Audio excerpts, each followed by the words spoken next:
नमस्कार दोस्तों, GK GS classes में आपका रागिनी स्वागत करती है। कल हम लोग बायोलॉजी का सिलेबस जो है डिस्कस किए थे, ठीक है। तो आज हम आगे की श्रृंखला में एक एक टॉपिक को पढ़ते चलेंगे। आज हम पहले टॉपिक की शुरुआत करेंगे बायोलॉजी के सेल से, ठीक। तो कल हमने सिलेबस डिस्कस किया था, अगर आप लोगों ने देखा नहीं होगा तो आप उसे देख लीजिएगा और सिलेबस अपने नोट्सबुक में नोट कर लीजिएगा, ठीक। आगे हम शुरुआत कर रहे हैं सेल से, यानी कि कोशिका से, ठीक। इससे कोशिका नामक टॉपिक से आज हम शुरुआत करते हैं, ठीक है। कोशिका का अध्ययन करने वाला विज्ञान जो होता है उसको क्या बोलते हैं? साइटोलॉजी। क्या बोलते हैं? साइटोलॉजी, यानी कि कोशिका विज्ञान। क्या बोलते हैं? साइटोलॉजी। लिख लीजिएगा, कोशिका का अध्ययन करने वाला विज्ञान क्या कहलाता है? कोशिका विज्ञान कहलाता है। कोशिका विज्ञान कहलाता है, ठीक है। पूरे बायोलॉजी का पिलर होता है कोशिका। क्या होता है? पूरे बायोलॉजी का पिलर होता है। जीवन की मूलभूत संरचनात्मक एवं कार्यात्मक इकाई होती है। बिल्कुल, यूनिट ऑफ लाइट। क्या बोलेंगे? कोशिका को क्या बोलेंगे? Unit of light. जीवन की संरचनात्मक एवं कार्यात्मक इकाई होती है, बिल्कुल मूलभूत इकाई होती है। जैसे पहले तो लिख लीजिए, कोशिका कहते किसे हैं? जीवन की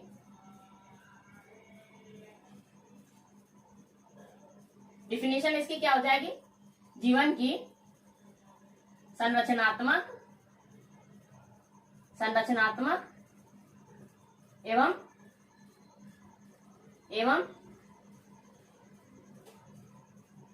कार्यात्मक इकाई। संरचनात्मक एवं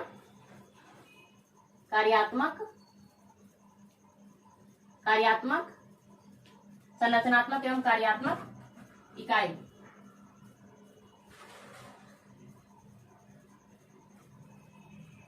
क्या कहलाएगी? कोशिका। Functional and structural unit of life. क्या कहलाएगी? कोशिका, ठीक है। हम नॉर्मल भाषा में कहेंगे तो जैसे कि मकान को बनाने के लिए ईंटों की जरूरत पड़ती है, तो ईंट जो है ईंटों को जोड़ के मकान बनता है, ठीक है। तो ईंट क्या होती है?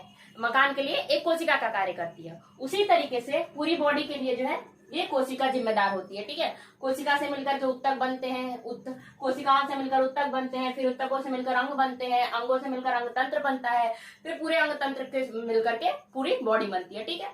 तो हम कोशिका का अध्ययन करने वाला विज्ञान क्या कहलाएगा? कोशिका विज्ञान। कोशिका समझ में आया आप लोगों को? बिल्कुल, यूनिट ऑफ लाइफ, यानी कि कोशिका जीवन की संरचनात्मक एवं कार्यात्मक इकाई बोली जाती है, ठीक है। कोशिका का अध्ययन करने वाला विज्ञान कोशिका विज्ञान कहलाता है, ठीक। आगे हम चलते हैं।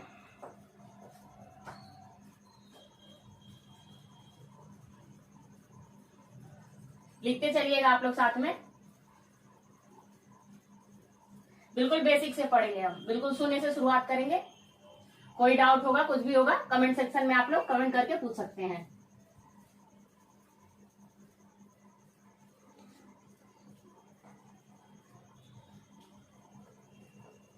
जैसे कि हम देखते हैं, देखिए जैसे कि ये बॉडी, ठीक है। क्या? बॉडी।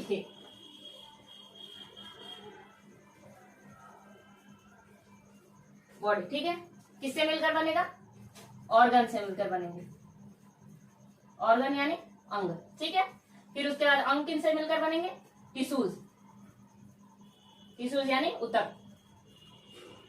हमने जब सिलेबस लिखवाया था तो उसमें ऊतक थोड़ा गलत लिखवा दिया था। आप ऊतक, ये है ऊतक, उसमें परिवर्तन कर लीजिएगा आप लोग। ऊतक, फिर ऊतक किससे मिलकर बने होते हैं? सेल से मिलकर बने होते हैं, ठीक है। तो बिल्कुल सेल, कोशिका।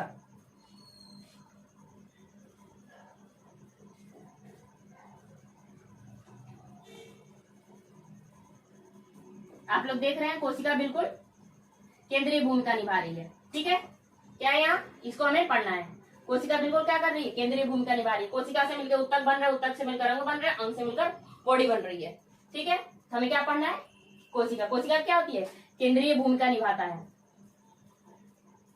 लाइफ में। केंद्रीय भूमिका होती है कोशिका की, बिल्कुल, ठीक है। तो आप लोग चाहे तो बना सकते हैं, बाकी हम तो आगे लिखवाएंगे, कराएंगे इसको। आपको समझाने के लिए बोल दिया। ऐसे भी कर सकते हैं, जैसे सेल से मिलकर के आप टिश्यूज, ऊतक बनेंगे, ऊतकों से मिलकर ऑर्गन बनेंगे, ऑर्गन से ऑर्गेनिज्म, अंगतंत्र, और उसके बाद से ठीक है बॉडी। किसका निर्माण होगा? बॉडी का निर्माण होगा। ठीक, सेल की बिल्कुल केंद्रीय भूमिका है। ठीक है, कोशिका के अंदर नाभिक पाए जाते हैं। कोशिका के में मुख्य भूमिका नाभिक की होती है। नाभिक पाए जाते हैं, नाभिक पाया जाता है। ठीक है, नाभिक में गुणसूत्र, क्रोमोसोम्स, गुणसूत्र पाए जाते हैं। उसके बाद गुणसूत्र, फिर डीएनए और आरएनए, डीएनए और आरएनए। ठीक है, उसके बाद से जीन, जीन। ठीक है, तो हम इसे पढ़ाएंगे, क्लियर कराएंगे। देखिए बॉडी है, यहाँ पे ऑर्गन है, टिश्यूज है, फिर सेल है। सेल से मिलकर के टिश्यूज बनते हैं, सेल से मिलकर के टिश्यूज, ऊतक। ठीक है, क्या बनेंगे? ऊतक। ऊतक से मिलकर के अंग बनेगा, अंग से अंगतंत्र और बॉडी, पूरी शरीर। ठीक है, यहाँ ऑर्गन, अंग, ऑर्गेनिज्म, अंगतंत्र, और उसके बाद से शरीर, बॉडी। क्या है? पूरी बॉडी। ठीक है, चलिए आगे देखते हैं। देख लीजिए, आप लोग लिख लीजिए, लिखना हो तो बना लीजिए इसी तरीके से।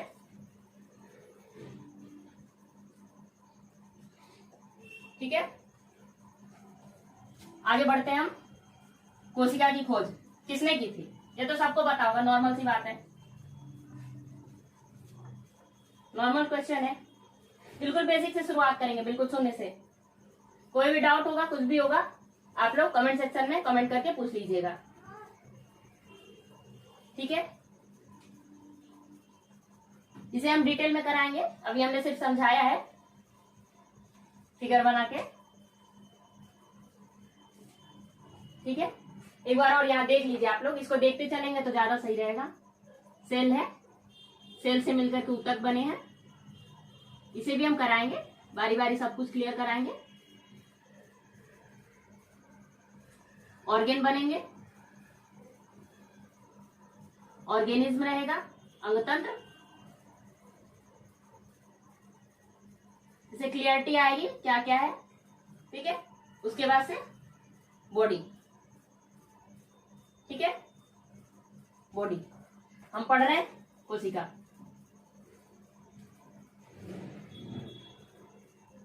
सेल। ठीक है, इसकी खोज की थी, इसकी कोशिका शब्द के सर्वप्रथम खोज की थी रॉबर्ट हुक ने 1665 ईस्वी में। कब? 1665 ईस्वी में रॉबर्ट हुक ने। ठीक है, 1665 में ये कार के टुकड़े का अवलोकन कर रहे थे, उसमें इन्होंने कोशिका की खोज की और उसका नाम दिया सेल। सेल जो है लैटिन भाषा है। ठीक है, सेल क्या है? एक लैटिन भाषा है। इसका अर्थ होता है हिंदी में छोटा कमरा। इन्होंने कार के टुकड़े में जो है कि पहली बार कोशिका की खोज की।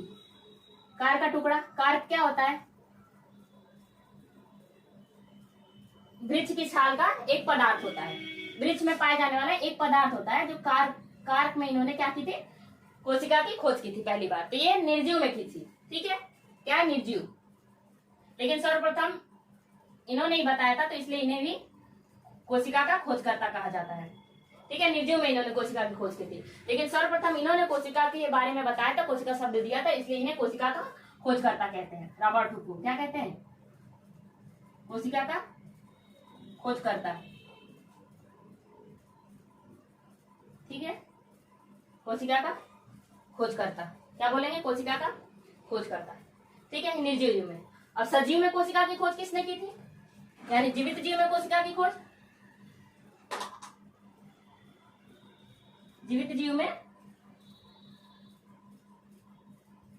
कोशिका की खोज,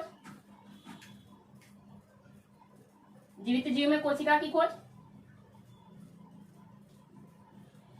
लिखते चलिएगा आप लोग साथ में। जीवित जीव में कोशिका की खोज किसने किया था? एंटोनी वॉन ल्यूवेनहॉक ने, एंटोनी वॉन ल्यूवेनहॉक ने तालाब के किनारे बैठे थे। इन्होंने तालाब में देखे होंगे।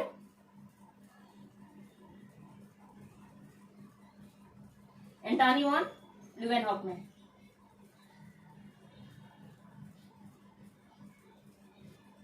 Leeuwenhoek, Leeuwenhoek, Antony von Leeuwenhoek कब की थी इन्होंने? 1674 में। कब की थी? 1674 में। तो देखिए आप लोग, निर्जीव जीव में कोशिका की खोज की थी और सर्वप्रथम कोशिका शब्द दिया था रॉबर्ट हुक ने, ठीक है, 1665 ईस्वी में। इसलिए इनको कोशिका का खोजकर्ता भी कहा जाता है, लेकिन ये निर्जीव में था, ठीक है। और जीवित जीव में कोशिका की खोज की थी एंटोनी वॉन ल्यूवेनहॉक ने 1674 में, ठीक है। इन्होंने कोशिका की खोज कर दी, इन दोनों ने, इन्होंने दे दिया 1674 में और फिर ये 1665 में, ठीक। लिख लीजिए आप लोग पहले।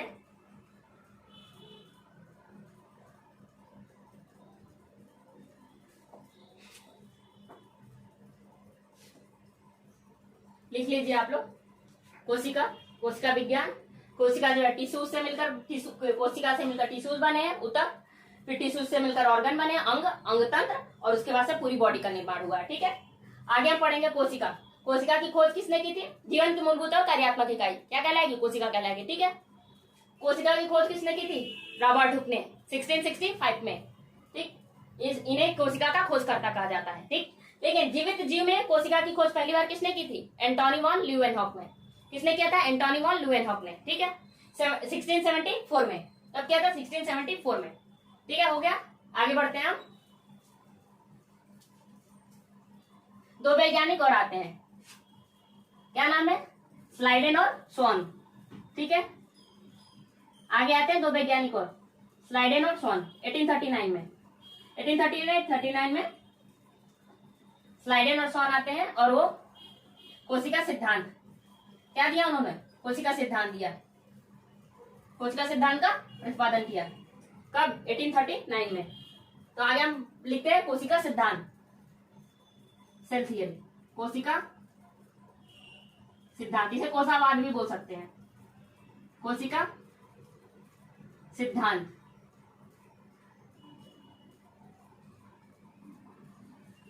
कोशिका सिद्धांत, सेल थियरी। इंग्लिश वर्ड भी आप लोग लिखते चलिएगा। THEORY, cell theory, CELLTHEORY, cell theory, कोशिका सिद्धांत। कोशिका सिद्धांत का प्रतिपादन किसने किया? स्लाइडेन और स्वॉन ने।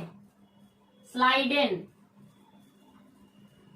और स्वॉन ने, एवं स्वॉन ने।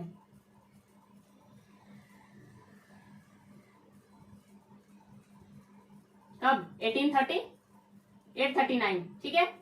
स्लाइडेन और स्वॉन ने, ठीक है, स्लाइडेन और स्वॉन ने। इसे हम कोशावाद भी बोल सकते हैं। क्या बोलेंगे? कोशावाद, सेल थियरी, कोशावाद,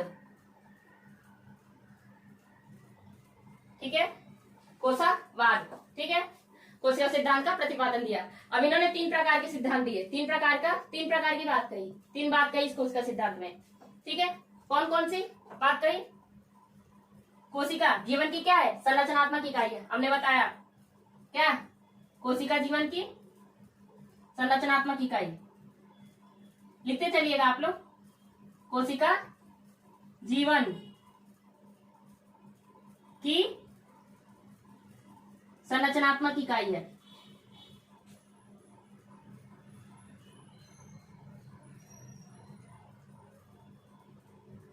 जब ना समझ में आएगा, जहां कमेंट सेक्शन में कमेंट कर दीजिएगा, हम आप लोगों को बता देंगे। कोशिका जीवन की संरचनात्मक इकाई है, structural unit of life, structural unit of life, इकाई, जीवन की संरचनात्मक इकाई है, ठीक है। कोशिका जीवन की संरचनात्मक इकाई है, ठीक है। दूसरा क्या कहा इन्होंने? कोशिका जीवन की कार्यात्मक इकाई है। क्या है? कोशिका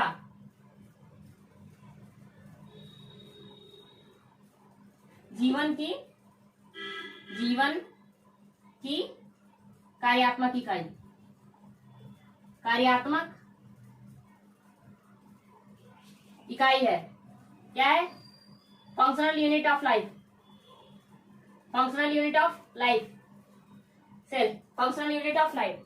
ठीक है, लिख लीजिए पहले आप लोग। पहला है कोशिका जीवन के संरचनात्मक इकाई है, दूसरा कोशिका जीवन की कार्यात्मक इकाई है। ठीक है, तीसरा लिखते हैं, लिख लिया ना आप लोग?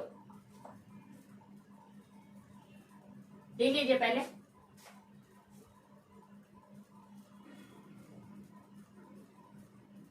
स्लाइडेन एवं स्वॉन है।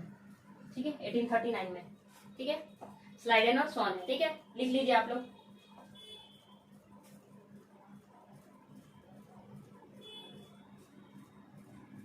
चलिए तीसरा लिखते हैं हम लोग। तीसरा क्या है?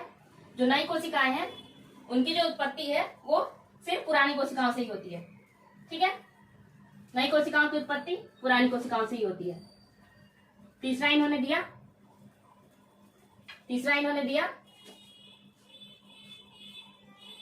नई कोशिकाओं की उत्पत्ति, नई कोशिकाओं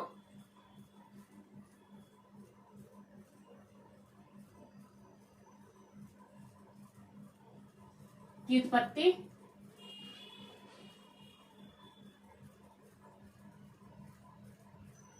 सिर्फ, लिखते चलिएगा आप लोग, नई कोशिकाओं की उत्पत्ति सिर्फ पुरानी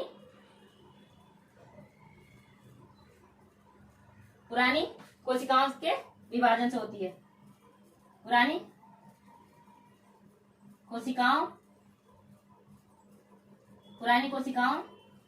के विभाजन से होती है। क्या है? नई कोशिकाओं की उत्पत्ति सिर्फ पुरानी कोशिकाओं के विभाजन से होती है। इसे हम समझाएंगे आगे क्या कह रहा है ये थियरी। नई कोशिकाओं की उत्पत्ति सिर्फ पुरानी कोशिकाओं के विभाजन से होती है,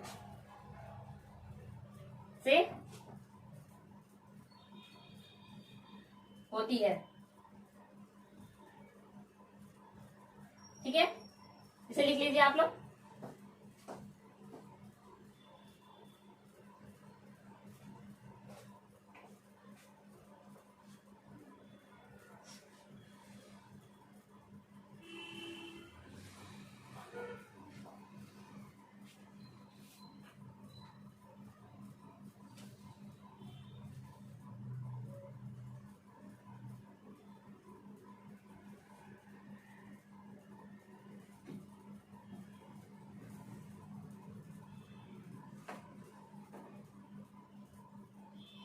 हो गया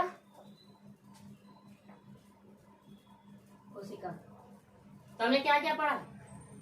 सर्वप्रथम हमने पढ़ा 1665 ईस्वी में रॉबर्ट हुक ने जो है कोशिका की खोज की। ठीक है, 1665 ईस्वी में रॉबर्ट हुक ने कोशिका की खोज की थी। ठीक है, कोशिका शब्द का प्रतिपादन किया था, लेकिन निर्जीव में कोशिका की खोज की थी। ठीक है, कार के टुकड़े में। ठीक, आगे जो है कि आगे हम पढ़ेंगे सेल थियरी। तो हो गया सेल थियरी, हो गया आप लोग का कोशिका सिद्धांत। ठीक है, 3 प्रकार के कोशिका सिद्धांत दिए थे किन्होंने? स्लाइडेन और स्वॉन ने। ठीक है, इसे कोशावाद भी बोलते हैं, सेल थियरी। पहला था कोशिका जीवन की संरचनात्मक इकाई, दूसरा कोशिका जीवन की कार्यात्मक इकाई, तीसरा है नई कोशिकाओं की उत्पत्ति सिर्फ पुरानी कोशिकाओं के विभाजन से होती है। ठीक है, ये हो गया आपकी सेल थियरी। आगे हम पढ़ेंगे कोशिका के भाग और संरचना। क्या पढ़ेंगे? कोशिका के भाग और कोशिका की संरचना कैसी होती है। ठीक है, संरचना क्या है, कोशिका में कौन कौन से अंग पाए जाते हैं।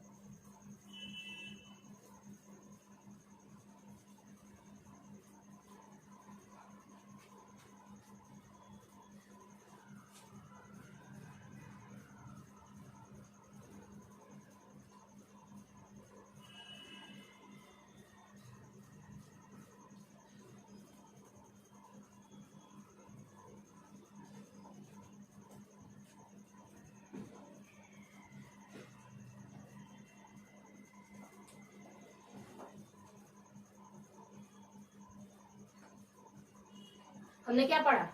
सेल। क्या पढ़ा हमने? सेल।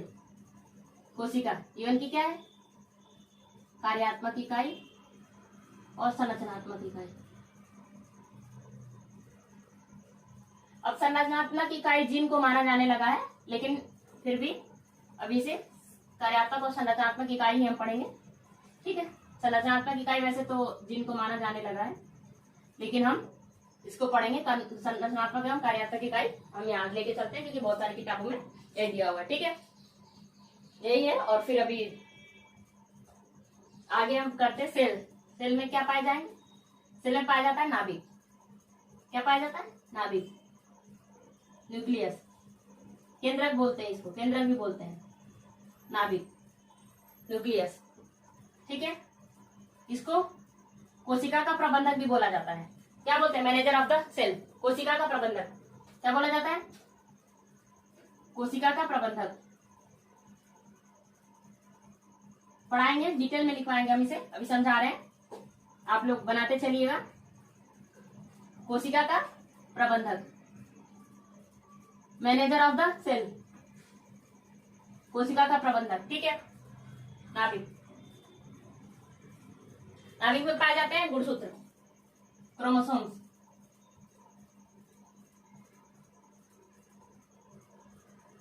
गुणसूत्र, ठीक है, क्रोमोसोम्स।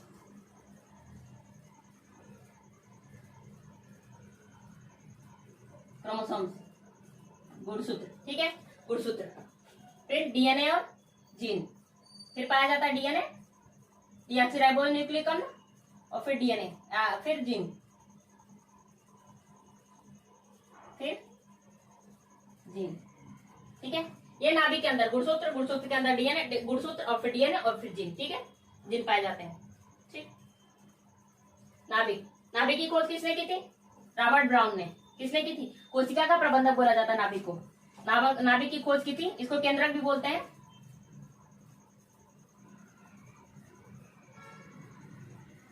केंद्रक भी बोलते हैं। इसकी खोज की थी, इसकी खोज की थी रॉबर्ट ब्राउन ने। किसने की थी? रॉबर्ट ब्राउन ने। कब की थी? 1831 में, 1831 में, ठीक है। मैनेजर ऑफ द सेल क्या बोला जाता है? मैनेजर ऑफ द सेल, ठीक है।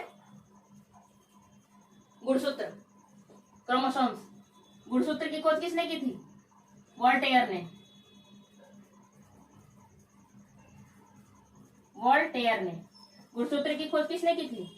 वॉल्टेयर ने, ठीक है, वॉल्टेयर ने, ठीक। और डीएनए का कार्य क्या होता है? प्रोटीन संश्लेषण। प्रोटीन का क्या करना? निर्माण करना, प्रोटीन संश्लेषण। प्रोटीन संश्लेषण की क्रिया में भाग लेता है कौन? डीएनए। प्रोटीन सिंथेसिस, संश्लेषण,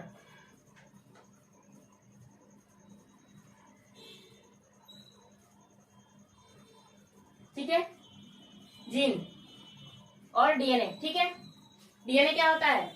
इसको और बोल सकते हैं हम आनुवंशिक गुणों का वाहक। जीन को बोल सकते हैं, जीन को क्या बोल सकते हैं? आनुवंशिक गुणों का वाहक, ठीक है।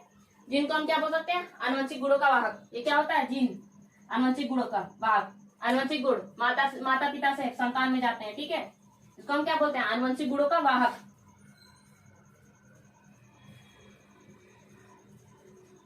जीन की खोज किसने की थी? जोहानसन ने की थी। जीन की खोज किसने की थी? जोहानसन ने। जोहानसन ने। इसको क्या बोलेंगे हम? आनुवंशिक गुणों का वाहक भी बोल सकते हैं। क्या बोलेंगे? आनुवंशिक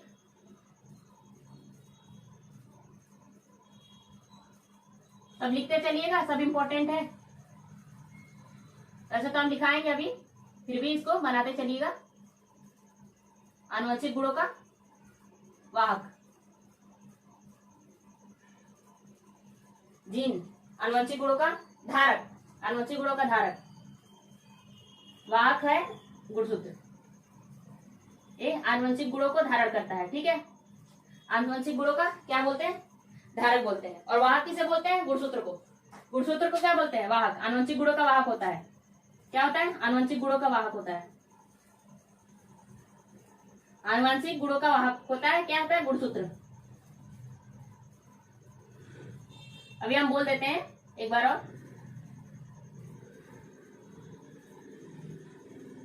ठीक है। क्या है सेल? जीवन की कार्यात्मक एवं संरचनात्मक इकाई। सेल के अंदर पाया जाता है नाभिक, ठीक है। नाभिक के अंदर गुणसूत्र, फिर डीएनए और जीन। ठीक है, नाभिक, नाभिक को क्या बोलते हैं? कोशिका का प्रबंधक बोलते हैं, मैनेजर ऑफ द सेल। क्या बोलते हैं? कोशिका का प्रबंधक बोलते हैं। ठीक है, इसकी खोज किसने की थी? रॉबर्ट ब्राउन ने की थी 1831 में। 1831 में रॉबर्ट ब्राउन ने खोज की थी। उसके बाद नाभिक को हम केंद्रक भी बोल सकते हैं। ठीक है, नाभिक को हम केंद्रक भी बोलते हैं। ठीक है, उसके बाद गुणसूत्र, क्रोमोसोम्स, गुणसूत्र की खोज की थी वॉल्टेयर ने। गुणसूत्र को आनुवंशिक गुणों का वाहक बोलते हैं। ठीक है, गुणसूत्र को आनुवंशिक गुणों का वाहक बोलते हैं। डीएनए प्रोटीन संश्लेषण की प्रक्रिया में भाग लेता है। प्रोटीन संश्लेषण प्रोटीन के निर्माण की प्रक्रिया में क्या करता है? भाग लेता है। ठीक है, और जीन, जीन की खोज किसने की थी? जोहानसन ने की थी। जोहानसन ने की थी। इसको क्या बोलते हैं? आनुवंशिक गुणों का धारक। क्या बोला जाता है? आनुवंशिक गुणों का धारक। ठीक है, देखिए आप लोग लिख लीजिए पहले।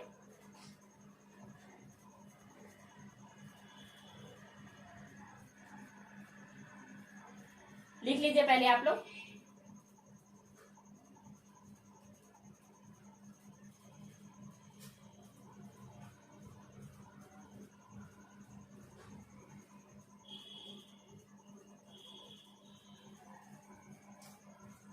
हो गया? इरेज करते हैं हम।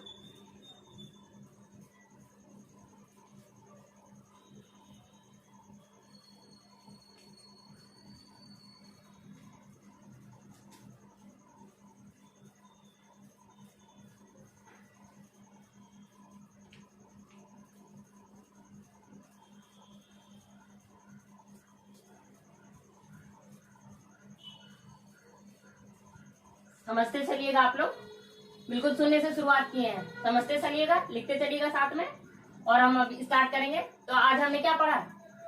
क्या पढ़ा हमने? सेल। सेल से मिलकर क्या बने हैं? टिश्यूज। क्या बने हैं? ऊतक। फिर उसके बाद ऑर्गेन। क्या बने हैं? ऑर्गेन। ऑर्गेन से मिलकर ऑर्गेनिज्म।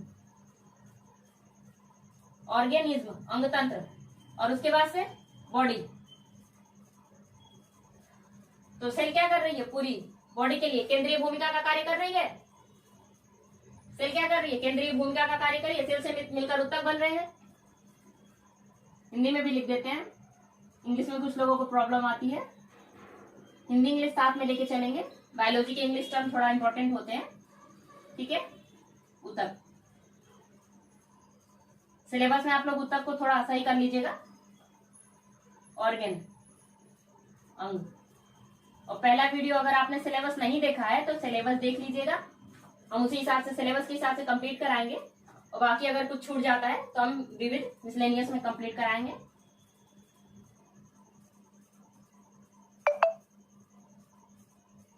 अंग तंत्र। ठीक है, और ये हो गई बॉडी, शरीर। आगे की चीजें हम कल शुरुआत करेंगे। कोशिका का भाग, कोशिका की संरचना एवं भाग पढ़ेंगे हम, फिगर के साथ बिल्कुल समझेंगे। ठीक है, कल की शुरुआत हम करेंगे आगे के टॉपिक से। अगले पार्ट में हम आगे का टॉपिक शुरुआत करेंगे। आप लोग का बहुत बहुत धन्यवाद।